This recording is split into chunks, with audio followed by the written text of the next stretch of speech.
politique des agriculteurs et les interactions entre eux et avec les structures du développement agricole, je crois. Donc Claude, est-ce que le portage politique actuel est suffisant pour inciter à un retour de l'agronomie, hein? C'est un peu la même question que les autres, formulée un petit peu différemment. Est-ce que la politique des petits pas, elle peut, à ton avis, permettre de concilier agriculture et écologie? Quels sont les freins sociaux? Est-ce qu'il faut un changement de paradigme? Et pour reprendre les derniers mots de Pierre Duprat, est-ce qu'il faut un modèle de développement? Merci, donc bonjour à tous. Donc je vais essayer de répondre à ces questions, et comme je suis sociologue, donc je vais pas y répondre en fait. Et en poser d'autres, mais on va tomber sur nos pieds quand même. Et ça va commencer par un préliminaire sur une question, quelles conditions pour un développement de l'agroécologie et un retour de l'agronomie? Je vais formuler ça comme ça, comme question introductive. C'est juste pour situer un cadre à partir de différents constats. C'est que tout d'abord, les politiques publiques ont un impact. Peut-être que certains en doutent, mais elles ont un impact. Alors que ce soit négatif ou positif auprès des agriculteurs, et quand les enquêtes, ils se plaignent assez du réglementaire pour dire que précisément ça joue, mais ça peut avoir des impacts positifs. Par exemple, lorsqu'on met des cultures intermédiaires, bien, quand on enquête en Vendée, on s'aperçoit que les agriculteurs, ils ont bien râlé parce qu'on les obligeait, mais qu'après coup, ils disent, mais oui, c'est plus facile à labourer, donc ça va beaucoup mieux.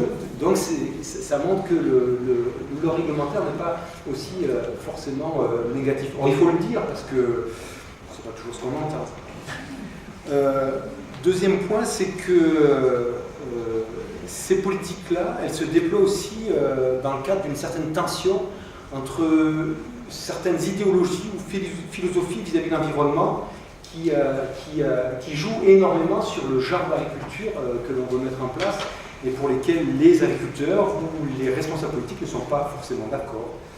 Et on oppose de manière assez classique artificialisation de l'agriculture et écologisation de l'agriculture.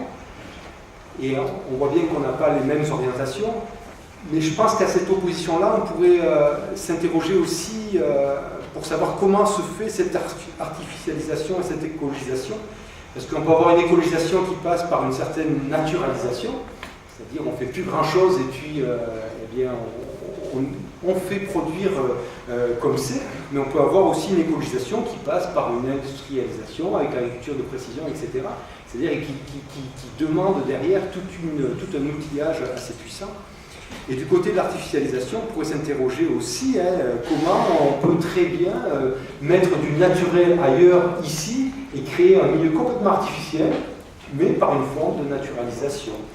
Et donc c'est des choses qui demandent sans doute d'être réfléchies. Et derrière, il y a bien une idée de ce que c'est que la maîtrise de la nature, comment on se met dans des situations réversibles ou irréversibles, comment finalement il y a une coévolution de l'homme avec son environnement, etc. Je voulais rajouter aussi qu'il y a une profession qui est segmentée, la profession agricole. Quand on dit les agriculteurs, ça n'a plus beaucoup de sens maintenant. C'est la profession agricole est très très segmentée, on fait des choses très diverses. Les modes de représentation, même qui ont été construits historiquement, bien ne tiennent plus beaucoup parce qu'il y a des collectifs qui se créent. On n'a qu'à voir l'agriculture de conservation, comment elle s'est mise en place. Et bien, c'est une agriculture qui n'est pas dans les structures, mais qui n'est pas en dehors des structures non plus. C'est-à-dire qu'on voit qu'ils vont aussi braconner à droite, braconner au sens de Certeau, pardon, donc aller chercher des éléments à droite et à gauche pour pouvoir conduire leur système.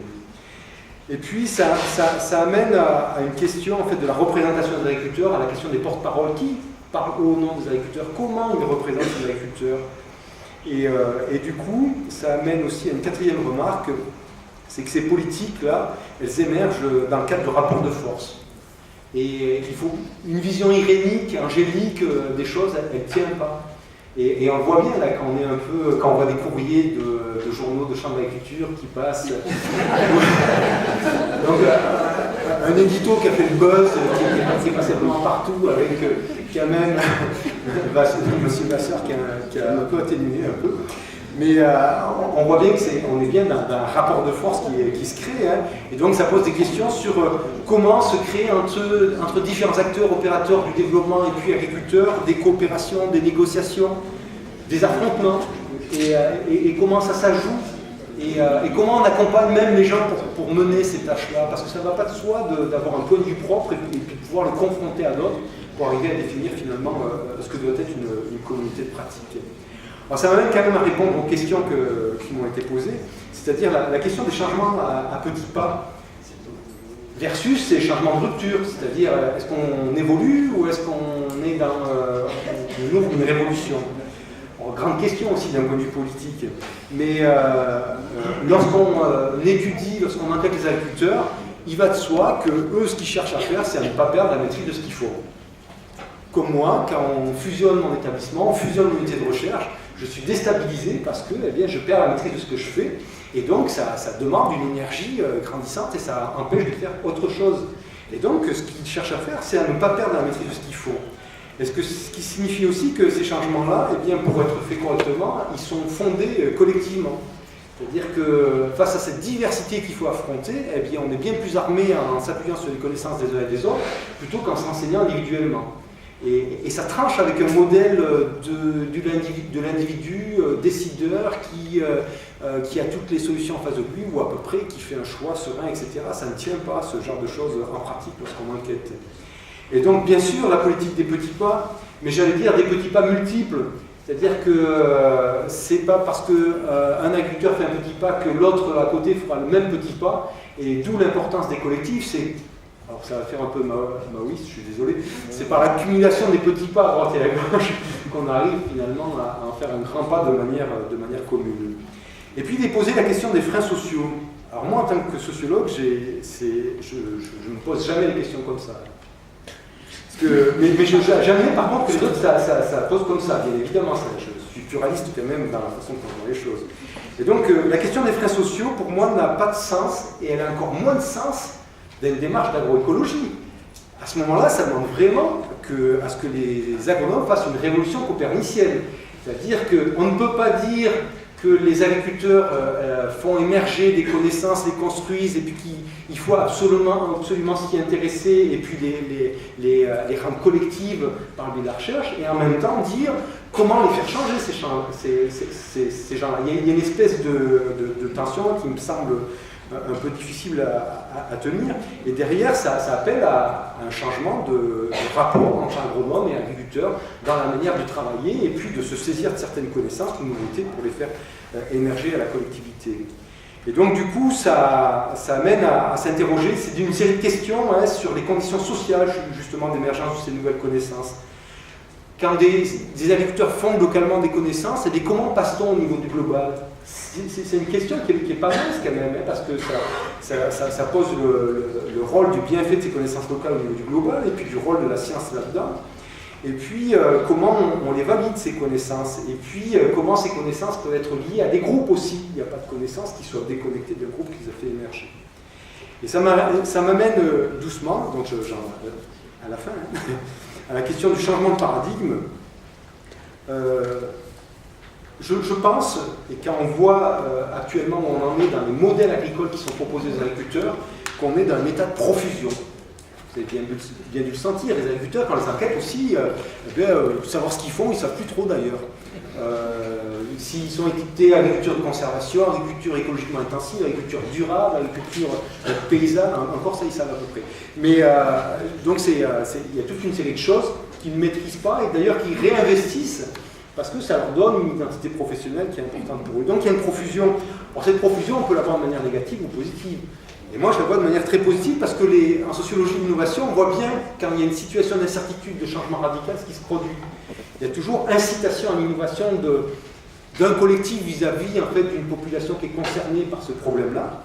Il y a bien innovation de cette population, et puis au bout d'un moment, on institutionnalise, c'est-à-dire qu'on tranche par rapport à cette profusion, on voit ce qui a marché, ce qui marche moins bien, et puis on arrive à définir un certain nombre de choses, à les agencer, c'est pas forcément exclusif. Et donc, on est bien dans cette situation de profusion.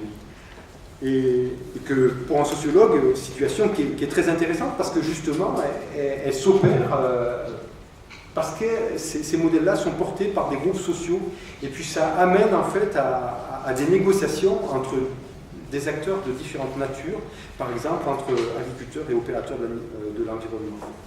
Bon, je vais conclure par par 3-4 remarques. La première, c'est l'agroécologie. Ce que je trouve très intéressant, c'est la place des 100 ressources dans l'émergence de cette agroécologie. C'est-à-dire que ce que François tu as présenté ce matin, c'est lorsqu'on voit comment est née l'agroécologie, c'est d'agriculteurs qui étaient en marge d'un système, c'est-à-dire de ceux qui étaient à côté, qui n'étaient pas considérés, qui ne sont pas d'un système dominant. Donc ce sont des sans ressources, des pauvres, on peut utiliser les mots qu'on veut autour de ça. Et lorsqu'on parle du transfert qui se fait actuellement en Amérique du Sud vers le Nord, c'est bien parce qu'il y a eu cette marge-là, qu'elle s'est entretenue, que finalement cette marge est capable de réinjecter des connaissances nouvelles, des manières d'appréhender les choses à un système dominant qui s'est appauvri. D'où l'importance de pouvoir entretenir continuellement ces marges, de ne pas les écraser. Ce qui amène une autre réflexion, c'est celle de la transition. Quand on dit qu'il faut s'intéresser aux transitions, moi je suis d'accord, mais aux transitions vers quoi? C'est-à-dire qu'on voit bien que l'agriculture d'aujourd'hui, elle ne tient plus, mais la visée de demain, elle n'est pas déterminée. Donc moi je veux bien qu'on parle de transition, mais si c'est la transition vers un modèle qui est déjà tout bétonné, eh bien il est sûr qu'on va reproduire une exclusion justement de ces marges ou d'un potentiel qui peut être très valeureux. Deux derniers points, c'est autour de la question de l'innovation. Eh bien, quand on s'intéresse à l'agroécologie, on s'aperçoit qu'il y a des innovations par création, c'est-à-dire qu'il y a des choses qui n'existaient pas qu'on est en train de faire émerger. Il y a aussi des créations, des innovations par retrait. Il y a des choses qu'on faisait qu'on ne fait plus et donc il faut apprendre à refaire autrement. Et puis il y a des innovations par réhabilitation, des choses qu'on faisait avant, qu'on a abandonnées et que l'on est obligé de maîtriser à nouveau maintenant. Et l'usage des phytos, c'est très parlant pour ça. On ne travaillait plus le sol, on utilisait un riz, par exemple, on utilisait des phytos. Comment on fait dans la vie pour la labourer, pour gratter le sol ou pour enherber. Et donc là, il y a des phénomènes de réapprentissage qui se font. Et en termes de conseil, ça amène une question sur la question de l'accompagnement collectif. C'est-à-dire, lorsqu'un conseiller n'est plus le prescripteur, comment il accompagne, comment il constitue les collectifs et comment il leur permet d'être aussi des collectifs qui génèrent des collectifs.